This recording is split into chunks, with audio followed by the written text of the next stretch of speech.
Leitura do livro A Nova China, para além do socialismo e do capitalismo, de Kei Jin. A nova geração, pequenos imperadores e imperatrizes. Pequenos imperadores e imperatrizes. Você, meu pequeno imperador ou imperatriz, se a chuva ou o sol lhe agradarem, eles virão correndo atendê-lo.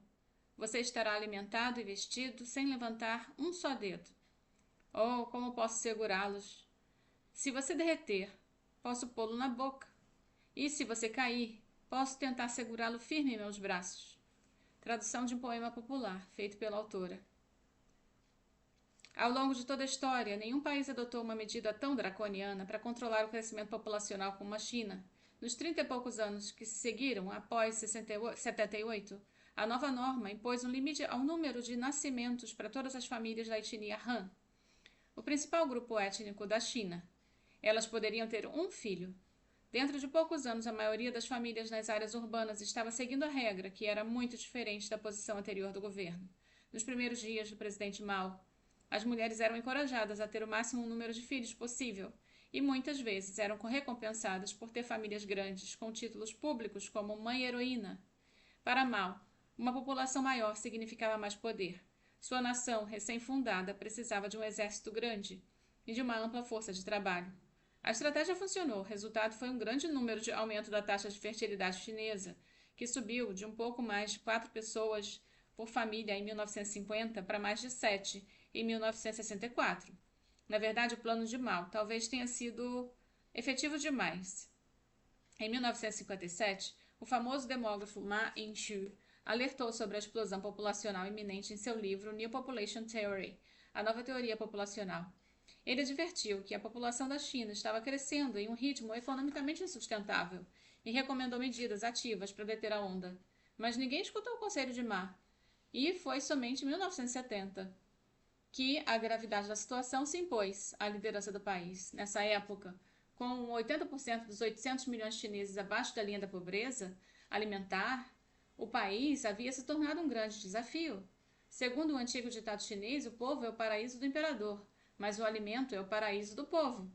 A liderança da China conhecia muito bem a história das revoluções, que muitas vezes eram causadas por uma população subalimentada. Veio então uma série de políticas restritivas, mas no começo elas apelavam mais à persuasão moral. O governo inventou o slogan Tardes, Passados e Poucos, que encorajava os homens a se casar após os 25 anos e as mulheres após os 23 anos. E esperar um mínimo de 3 anos entre o primeiro e o segundo filho a ter e ter menos filhos. 2 é bom, 3 é demais. Apesar de serem voluntárias, essas normas tiveram algum efeito. Nos anos 70, a taxa de fertilidade total da China caiu significativamente. A taxa média de fertilidade das famílias em áreas urbanas caiu de 3 filhos no começo da década de 70 para 2, no metade da década. Para Deng Xiaoping, no entanto, para assumir o poder 2 anos após a morte de Mao em 1976, isso não era o suficiente. Ciente de que uma população grande desacelerava o crescimento do PIB per capita, Deng queria mais qualidade que quantidade. No que dizia respeito ao seu povo, a instrução de Deng ao Conselho de População do Estado foi curta e grossa. Diminuam a população, não me importa como. Isso levou à imposição da política do filho único em 1978. E segundo o consenso das famílias urbanas, passados 4 anos, 96% das famílias em áreas urbanas estavam tendo apenas um filho. Isenções foram concedidas às famílias rurais que precisavam de mais mãos para trabalhar na agricultura, às minorias étnicas que podiam ter 2 ou mais filhos e aos gêmeos que a família felizmente podia manter. Tendo crescido em Pequim nos anos 80, eu estava na vanguarda da geração da política do filho único. Não conheci nenhuma família da etnia Han, como a minha própria, que tivesse mais de um filho. Dos 120 colegas que vinha conhecer bem durante o ensino fundamental e o ensino médio, somente um estudante, o Urgar, tinha um irmão. A nova lei era imposta no âmbito comunitário.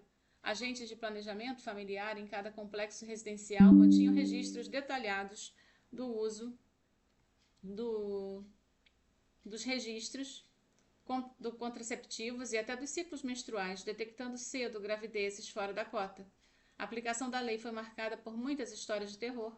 Mesmo assim, a maioria das pessoas seguiu a nova política do filho único, ciente da necessidade de controlar o crescimento explosivo da população.